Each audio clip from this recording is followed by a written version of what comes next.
تعاني من الكحة أو السعال، عندك ألم في الصدر أو ضيق في التنفس أو ارتفاع درجة الحرارة، فهذه هي الوصفة من بعد ما تعذبت ومشى ليا الذوق والشم وكانوا عندي واحد الآلام حادة في الجسم ديالي.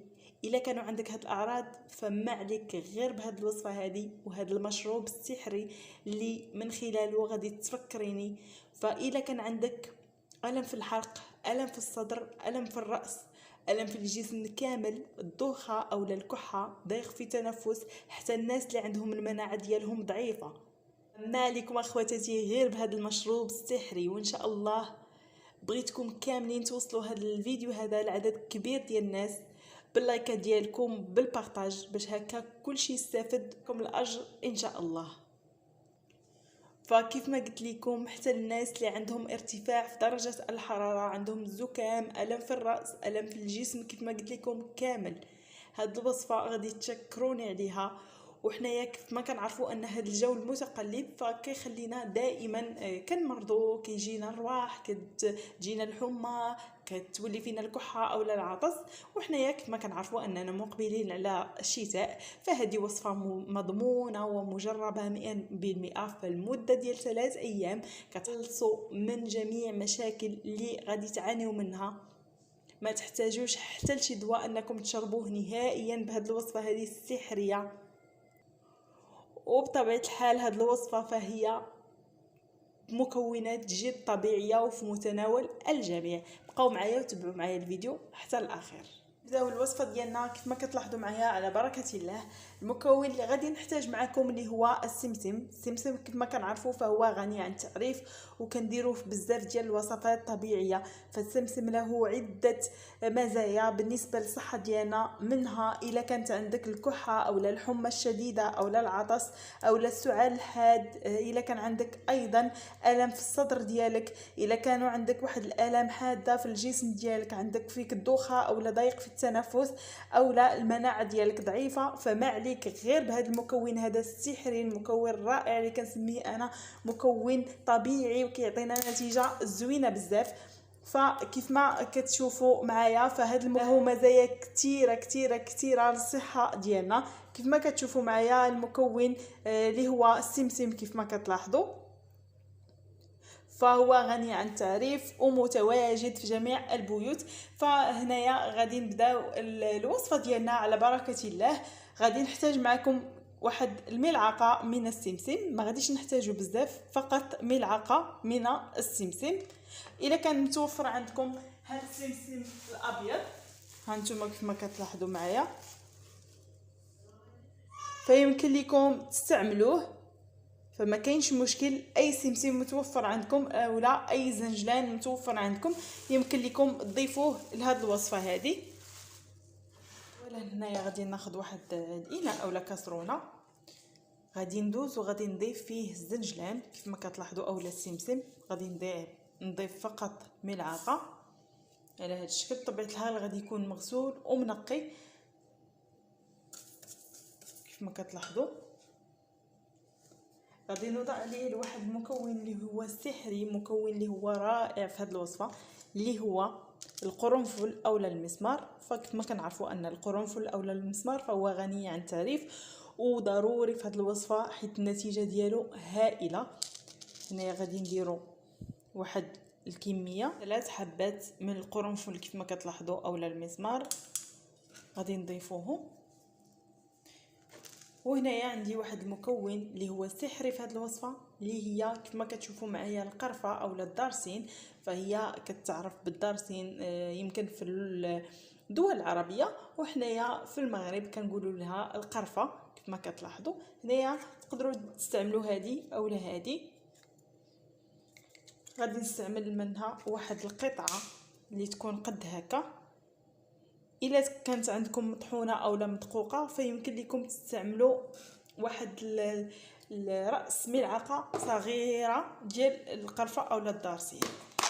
غادي ندوز هنايا وغادي نستعمل معكم المكون السحري اللي في هذه الوصفه حتى هو زوين بزاف في هذه الوصفه اللي هو نجمه الارض.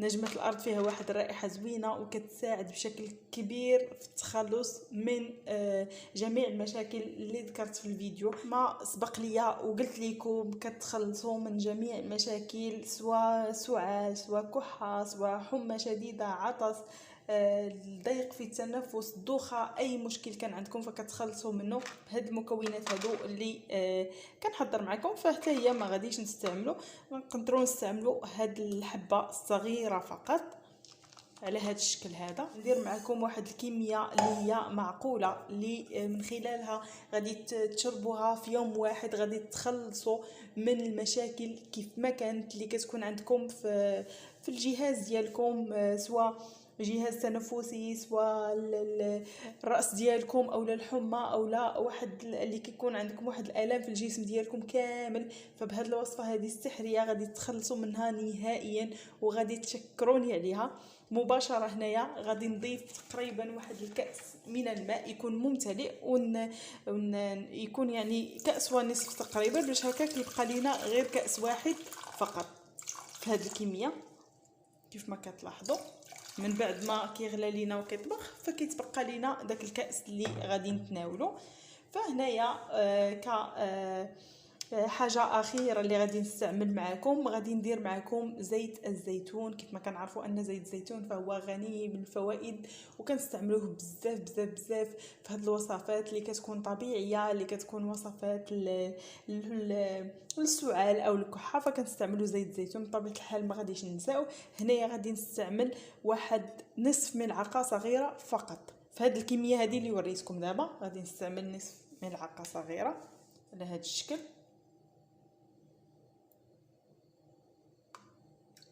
هانتوما كيف ما كتلاحظوا.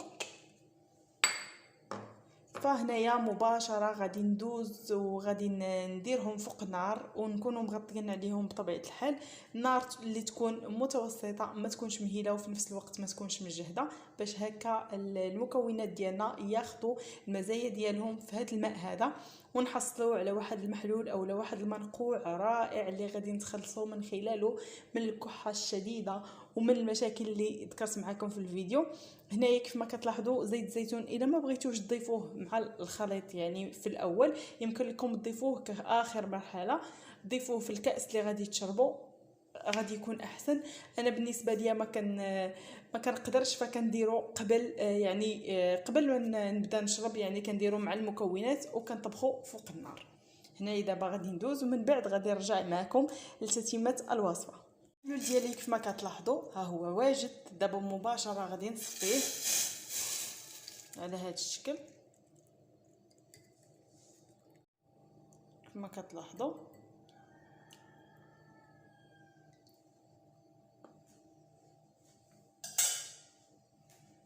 وهنايا غادي ناخذ واحد المكون اللي هو الزوين في هذه الوصفه، اللي هو الحامض اولا الليمون. حامض اولا الليمون فهو غني عن التعريف. غادي ناخذ هنايا واحد القطره اولا قطرتين من الحامض اولا الليمون على هذا الشكل، وغادي نخلط جيدا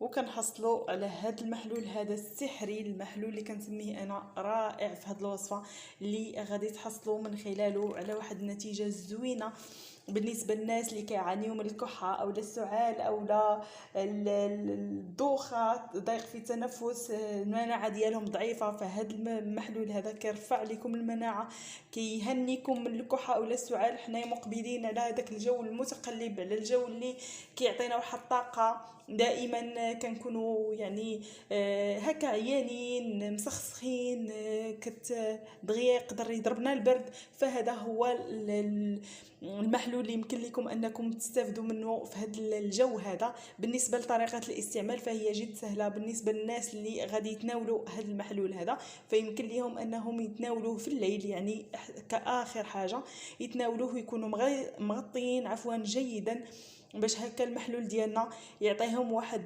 الراحه في الجسم ديالهم. وهنايا الا حسيتوا بواحد التعرق فعرفوا ان الوصفه ناجحه 100%، حيت هاد الوصفه هذه كتحيد لكم جميع المشاكل اللي كتخرجها مع هذاك التعرق، وكتحصلوا على واحد النتيجه زوينه.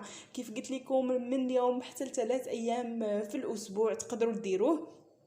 الا درتوه يوم واحد وحصلتوا على واحد النتيجه زوينه وما بقى يعني ما بقات فيكم حتى حاجه فبركه. الى كان فديروه 3 مرات في الاسبوع وغادي تشكروني على واحد هاد النتيجه اللي غادي تحصلوا عليها، نتيجه اللي هي زوينه. تهناو نهائيا من اي دواء. فهنايا جبت لكم واحد المحلول كيف قلت لكم سحري للتخلص من المشاكل ديال الحمى اولا العطس اولا السعال وغير ذلك. فهذا هو المحلول هذا. فكيف ما قلت لكم تناولوه في الليل من بعد ما تكونوا غادي تنعسوا، يعني تغطيتوا وساليتوا، ما تنوضوش من مورا هذا المحلول هذا باش هكا ما يضرب لكمش البرد، حيت قلت لكم كيجيكم واحد التعرق. وكتستافدوا من هذه الوصفه الا تكيتوا وعطيتوا راسكم واحد شويه ديال الراحه باش المفعول ديال هذا المحلول هذا يدير لكم في الجسم ديالكم. فهذا هو الفيديو كما كتلاحظوا. كنتمنى ان الفيديو ديال اليوم يعجبكم، ما نكونش طولت عليكم فيه. الا عجبكم الفيديو ما تنساونيش من لي لايك ديالكم، فبيكم غادي نزيد القدام ونجيب لكم المزيد من الوصفات. بسلام عليكم حتى الفيديو القادم ان شاء الله، تبقوا على خير.